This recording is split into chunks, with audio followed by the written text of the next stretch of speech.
of the outcomes is that the parents are starting to play music with their kids, and the kids are seeing the parents having fun. They want to have a band. This intergenerational like flow that's happening around the practice of music, and it's amazing. You're listening to Around the School Table, hosted by me, Steve Davis, and proudly powered by Xuno Suite. We'll be bringing together the many voices shaping primary and secondary education across Australia, from principals and teachers to education thought leaders and system innovators. Whether you're in the classroom, the staff room, or the boardroom, this is your podcast to be informed, inspired, and connected. Today on Around the School Table, we're joined by Anna Vermooten, founder of Parents Battle of the Bands, a vibrant community initiative. It started in St Kilda and has since grown to bring parents and schools together through the power of live music. Drawing on her own experience as a jazz and funk singer-songwriter, Anna's helped uncover hidden musical talent among parents and created a truly unique way for school communities to connect and celebrate creativity. And in this conversation, Anna's going to be sharing that inspiring story behind those early days at the iconic Prince Band Room, the role of community and celebrity support, and how schools can kickstart their own battles. And if you're curious about building engagement, beyond the classroom and energizing families through music, I reckon this conversation is going to strike the right chord, as they say. Anna, welcome to Around the School Table. Thank you for having me, Steve. I am excited about this because in my private time, I like writing song lyrics, etc. And I've done some work with Rick Price over the last year. So wow. I'm all ears. Now, the idea for Parents Battle of the Bands, 2017, St Kilda. You wanted to engage parents from primary schools around the city of Port Phillip, which, now I'm from Adelaide, but I'm being told that's St Kilda, Middle Park, Albert Park, etc. Yes. Now, here's the thing. I believe within about 24 hours of you saying you need a venue, you had one, which is very much like The Secret, say it, and it manifests. And it wasn't just anything. It was St Kilda's Prince Band Room, which has supported music since the 50s. Can you relive those early moments for us? Bring us along the story. Yeah. First of all, I wasn't looking for a project to bring parents together. It was something that happened afterwards. So the initial fact was that there was a few parents' bands around, and I was in one of them. And so we were doing banter in rehearsal. We were seeing each other once a week. We were playing at the fete, at the trivia. And then one of the people said, there's a band in Elwood and they've been doing this for 20 years. We should do a battle as a joke. And, we all were laughing and, we'll take them on, blah, blah, blah, whatever. And then 2 weeks later, someone told me their school also had one. And then I thought, actually, 3 is enough to do something. And then a 4th appeared, and then a 5th came together for it once we had the venue. So it was just a matter of just talking, which I do heartily to anyone who wants to listen about new things. And then someone said, I know the people at the Prince. And then it turned out the booker was a parent at one of the schools who had a band. So it was very, very simple. Very quickly, we decided the ticket money was going to go back to the music programs of the schools, which then engaged even more people. But that first night, I had no idea. The first battle was in May 2018. So maybe, about 8 months after we started talking about it. And it was the community building of that event and what it did for all those young parents. It's kids in primary schools and you're tired and, all of that. That was mind blowing because within 2 minutes, being in the green room and then seeing the crowd, we realized that was just an insane, second effect. And it's not a second effect anymore. It's like it's the driver of this concept. Well, Yes, I mean, first of all, if a scriptwriter came to me and said, "Look, we've got this great story for a movie idea, and here's how it happens," I would throw it back and say, "That's fanciful. There is no way it would work like that." Isn't there's a I don't want to go too heavy on it, but to me, there's a magical element that those elements were just there, and this catalyst sort of struck them together. I think it's a real, I want to say Australian, but maybe even a Melbourne thing for me. Like the importance of music, the amount of venues there in the city. Like it's a real Melbourne cultural thing, and I feel we've just facilitated something that was there to be picked up. You know what I mean? Because people are very community minded with the sports and the footy and, all those things. So it's just a matter of like redirecting that energy and then using all those parents who are musicians. Of course, they're musicians because there's musicians everywhere in the city. As a parent of a couple of daughters, and I've been through the primary school experience, it was lovely having chat with parents, and then life sort of gets really busy. There was something in me made me wish, upon reflection, that there was some other reason or drive that could have given us more excuse to be together and deepen those relationships outside of watching netball or whatever it is. And there's something about music that I think shares something with going to a costume party. When you're there as a costume, as a persona, people seem more able to connect because if they're embarrassed, it's not them, it's their character. When you've got music and musical expression, there is something else that has its own reason for being, and the pressure isn't just on you. There's a communal language or something else that's coming together. Do you agree with that, or do you see it differently? No, I completely agree with that. Yeah. And look, I was one of those people like at daycare and creche and stuff. I was always looking for gigs. And then I would like send an email to 25 parents that I'd met and say, let's go see this artist. Let's go see that artist. So it's like, I like giving that experience back because I think we forget. And so I used to always go and to gigs. And then I was thinking these people like, everybody would benefit so much. You go see a show and you feel so good for weeks, like it's got that real music is very, very unique that way. I agree with you. And even beyond the music, just that shared experience. Yeah. The media landscape is so fractured. We don't have that same thing we used to have of everyone watching the same program to bond us. Yeah. We have to make that sort of stuff ourselves. I actually get a strong sense that you're just the right person for the job because you're a parent of a primary school child at the time. You're also a former singer-songwriter performing jazz and funk as Anna Moots, and I've had a listen to some of your tracks on Triple J Unearthed, by the way. Love it. There's a mercurial element to the way you bring the voice in with the music. Fantastic.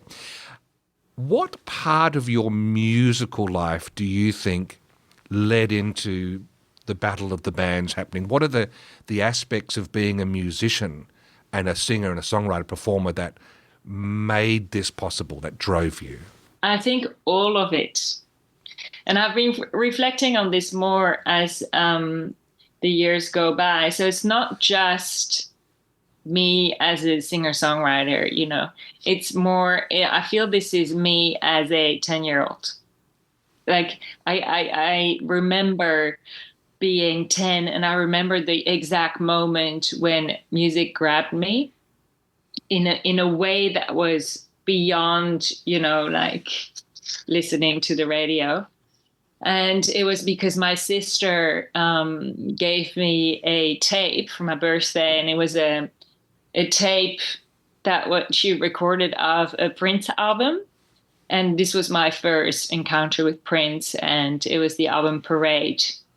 And it's the album with Kiss on it. And it's an amazing album. And then I went and listened to everything that Prince had done, but it grabbed me so much that like I feel like it was a pivotal moment where my everything changed for me. And I started playing and I was playing piano, but not well. And I was like, actually, I want to play guitar. Actually, I can sing. Actually, I could do this. And then I was in a band at school, but it was all um, with no pressure. I didn't feel I had to be really good because Prince has this thing of conveying that anyone can do anything and that you only have to be yourself. And that is what I'd like most, if not all kids, to feel. And that's why all the proceeds of the tickets go back to that so that people can experience that moment and the engagement with music. And it doesn't need to be expensive. It doesn't need to be, I have to master the violin. It doesn't need to be those things. It needs to be that emotional connection you can get, because that then becomes a gift for life. Like I released an album, that's great. But being in the parents' band, and I didn't like doing covers. And I was like, oh my God, I'm gonna do covers. The pleasure of being with musicians in the room, week in, week out, rehearsing, prepping, arguing about which song and all of that. It was so amazing. And it brought them back to that, to the primary school kid.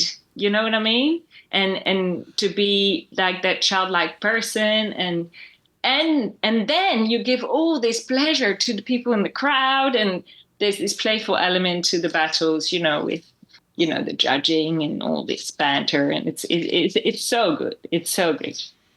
I get it. There's a sense in which, well, okay, there's two layers to this. One, if you look back into the early 1900s, so last century, we still had that ability, you might call it childlike, of someone having a piano or an organ or a guitar, and just everyone's gathered, could be a family gathering or whatever, they'll start banging out some tunes, and people had, it seems, very little reserve in chipping in and communally doing it. And then as musicians got more and more professional and there was an industry, it was like something they do, and so we play their stuff. I get a sense that Prince was a turning point as an artist who somehow signaled to you that you have your own agency to do this, and that, together with that 10-year-old spirit, seems to be what's happened here.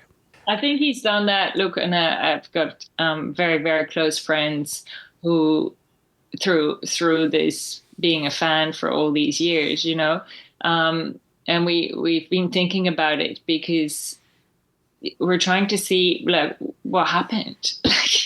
So it's so intense, and I'm a fan in the sense that I listen to all the bootlegs, and I've got a collection, and all this stuff, and go to all the shows and travel to go see the shows and the after shows, blah blah blah blah blah. At the end of it, then you discover someone who's an advocate, who is an independent artist, who's mentored a lot of other younger musicians, a lot of female musicians who had bands that, were reflective of like a mixture of society. And he was really, walking his talk in so many ways. So it's a real inspiration. And then, what happened when he died in 2016. So this is just very shortly after I joined the band. We discovered he donated millions of dollars to all these music programs, but it was always done anonymously. So we didn't know. And then it turned out that he was doing that because it's through those programs that he was doing, that he became who he was. You know what I mean? Like without those programs, he wouldn't have become who he was. And so when we discovered all of this, like millions of dollars, and all these people finally being able to express their gratitude for him and what he'd done, for me, there was like this it blew my mind that we were about, we this is what we're doing here with these parents bands and stuff. So I didn't think of it as we're doing parents band of the bands, but as we're doing it, actually, it came back. So the whole cycle is kind of like turned. It's just like you said before. It's this magic. What is it about music, though, that enables this? Because we've got other things that could bring people together, like amazing writing or the joy of solving complex maths problems, etc. What is it about music? Maybe a similar thing that than with sports, except music engages then the senses, and so many of them. And dancing is also something that really does things to your mind, so, like to your brain. So the research now is amazing about what music does, and rhythm and the connections it makes, and it's completely unique. Nothing else does it. And as an art form, as a way of expression, nothing comes close to music. Actually, I think I also got a sense of another thread. I've just finished doing a variety bash, which is a big car rally, and different states have them to raise funds for the community. And what struck me upon reflection was there was a sense we were all together on the same journey. There was a connection between us all, and it wasn't top of mind. It just happened. I think that sneaks in when we're engaged in singing, playing, or listening to music. Yeah, I agree with you. And I also agree with you, back to a point you made before, like start of century, last century, and the place music used to have in our day-to-day life and how that's dwindled, singing together and, all these rituals. Some countries still have them, and a bit in a stronger sense, but especially with the rise of technology today, it's really important to bring it back. And one of the outcomes is that the parents are starting to play music with their kids, and the kids are seeing the parents having fun, and so then they want to have a band. And there's this intergenerational like flow that's happening around the practice of music, and it's amazing. Yeah, flow, very much the key. Good morning. Selamat pagi. Kalimera. Buongiorno. Magandang umaga. Want to make sure every parent feels connected and informed, no matter what language they speak? Communication just got easier. With Xuno's multi-language feature, you can now connect with parents in over 130 languages, automatically translated, instantly understood, whether it's reminders, updates, or celebrations.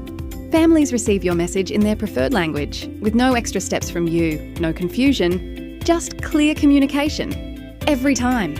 Try it today to build stronger school-to-home partnerships, inclusive, effortless, and effective. You touched on communicating with parents in the beginning of our chat, and I just want to come back to that because lots of schools have different ways of helping parents communicate. I mean, there are obviously parent apps like Xuno, etc., and schools can broadcast news and events to parents. What sort of methods did you use to recruit bands? I know the first ones kind of happened spontaneously, but what have you been using to pull together bands and audiences? It was through trial and error a little bit as well, because we thought we needed to be in touch with the schools, but it's not that. It's the word of mouth that was happening between musicians. They all know each other, and then they're talking to another musician from another school at around the basketball court, watching their kids play or whatever it is. That's how it spread. And so it's actually away from technology. It was like finding the enthusiastic parent in each school that would then gather the band. And then once the schools are locked in, because we don't need the approval of the school to do the battle, because we're donating money to the school. They can approve, not approve, it doesn't matter. The parents decide to do it. And then there's, it's completely separated. We did that on purpose so that there's a sense of freedom around that, and that people who want to do this, they can just do it. Now we've got almost 40 schools. People come to us. We have a wait list of future battles to be happening. People come to us, and then we contact the schools, and then they use the newsletter, the WhatsApp groups of like the year levels. Depending, each school is different. The platform you just mentioned, Xuno, or the other platforms, they getting used as well, and so we use all of that but we don't do that. So then then it becomes the responsibility of that person in the school, who's usually the band rep, to communicate. And then, schools sell vast amounts of tickets because, they can volunteer for their own school by buying a ticket to a show as opposed to doing the sausage chisel. Like it's really different. And I love how it's the tent is pitched outside of the school, so you have that freedom, but it's still supporting the school. But schools do get on board. Middle Park Primary School, they got their Newton, they call it. The kids, I believe, name the band, but the principal has been hiring a bus to create that real concert tour feel. Can you fill in the details? This is a great story. Tim, I don't remember who contacted us. We played at their fete. So our school is not far away. And so we played there. And at the end of the fete, at the end of our show, I did a call out and I said, how come Middle Park is not in the battle? That is ridiculous. And then so all the parents are like in a festive mood. And so I don't know how many people came to us at the end and like, I play keyboard and I'm a singer. And then Tim, of course, he was on board straight away. And he's a musician himself. He already had a band. He already mentors the kids into their own band in that school. And they have a great music program. So they got the band together. The kids named the band the Middle Sparks, which is a great way to engage your school community if you start forming a band. And then he hired a bus and took the whole band to the Prince Band Room for sound check. It was hilarious because they're 5 minutes away. It was really funny. And we've got footage of Tim at the front of the stage dancing all night to every band. He just loves it. I've just got a huge smile on my face. There's something about this. I feel the world needs it. We've got AI encroaching everywhere, and this is where we're still sweaty, heart-driven humans. And there's a hunger for it because it's not just around your neck of the woods in Melbourne. You're growing. Bondi in Sydney, I believe, things are happening there. Can you tell me a little bit about how that became sparked and then what your vision is nationally? So last Thursday was the Bondi Battle, our first one. Yep. About maybe a year and a half ago, someone spotted Battle of the Beaches in Bondi. Right. And we contacted the people who organized that. And it was parents' bands, but not necessarily from the schools. And they were not necessarily raising money for the schools, but they were also raising money for the surf club. So it was a bit more a mixture of things. And the judges were the bar staff. But it was a real fun community event. And they've been doing it for a couple of years, I think. And so we were talking to them. The way that we do it is quite organized, and we can't just go, it's for community in general. To grow, we have to have really clear guidelines, which we have. And but they were very happy to hand it over, and then nothing happened with that. So our drummer from my band at the time, he had a really good friend in Bondi who was a trumpet player, and there was an article about her in the paper, and he put us in touch with her, and now she was just awesome. She is the enthusiastic person that you need. She became our coordinator for the battle. She organized our info night. For us, it was a great way to trial our systems, because our systems are in place now to be able to do this remotely. And so Thursday, it's only a few days ago, for the first time we flew out to have a look and just, meet everyone. And we still had to be bit hands on the day, but it was amazing to see the result of something where we hadn't seen the venue. We hadn't met the people. We didn't actually know, and it all worked perfectly. There was 500 people. We had an amazing judging panel. Like everything was awesome. So it took, maybe the first contact with Belinda was, her name, we call her Min. Min was probably a year and a half ago, I'd say. So it all started, but you just needed someone else to blow your trumpet for you. Yeah, but she recruited like 5 bands. Like some of the bands didn't exist at all. Like they were all, so we had Bronte, we had Bondi Beach, we had Bondi, we had Surrey Hills, and then the last one, I don't remember the last one. It's like your own Min dynasty is being grown down there or up there. Yeah, she was fantastic. And then the band that won is called Bon Dynamite, because if you want to have a laugh, just go on our website and have a look at all those names. Fantastic. Yeah. What was the importance, do you think, of having some celebrities in your early days get behind the original battle? I'm thinking, is it Chris Chaney from The Living End?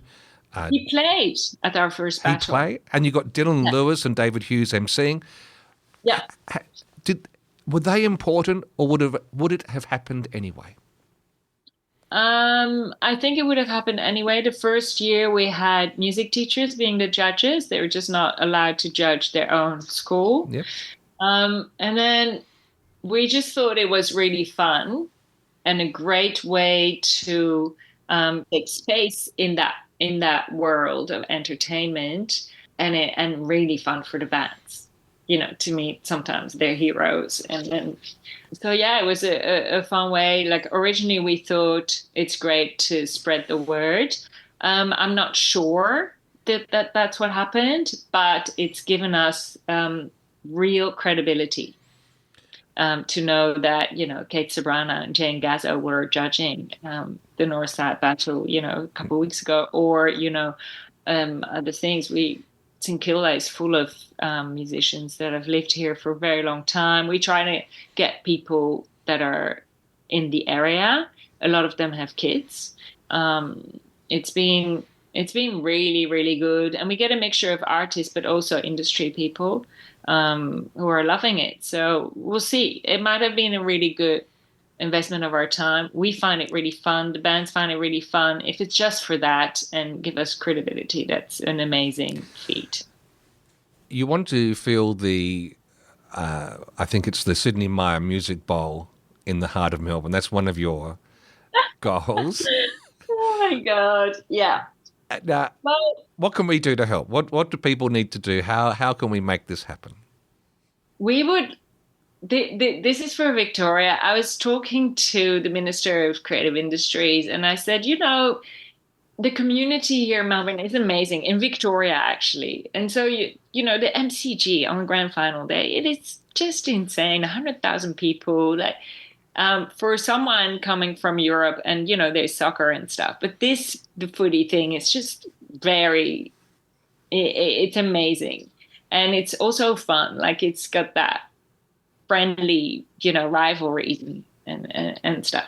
And I said, imagine like having that final, or like not really a final, doesn't have to be competition anymore, but you'd have that community day at Sydney Mara Music Bowl with like, let's say all day long, 10 parents bands, that we would have picked, and then kids bands, and then maybe a couple of the judges that really liked us to also play, and just make it a big day of families gathering with all the kids, because all our events are plus 18, so it'd be a great way to like get all generations together.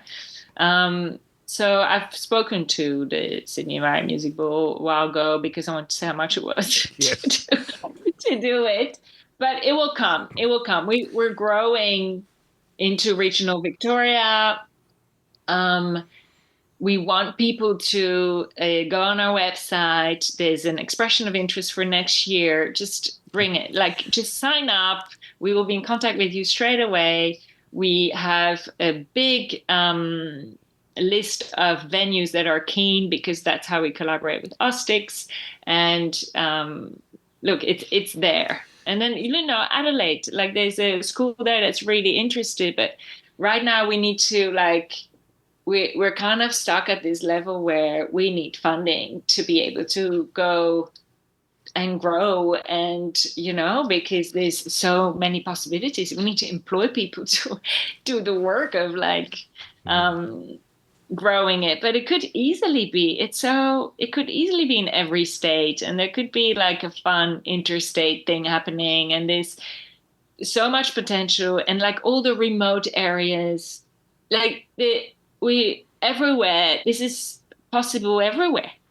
And I feel like there's a missing element that you're filling. For we have so much trouble at the moment in Australia making those days in the park and those travelling festivals economically sustainable.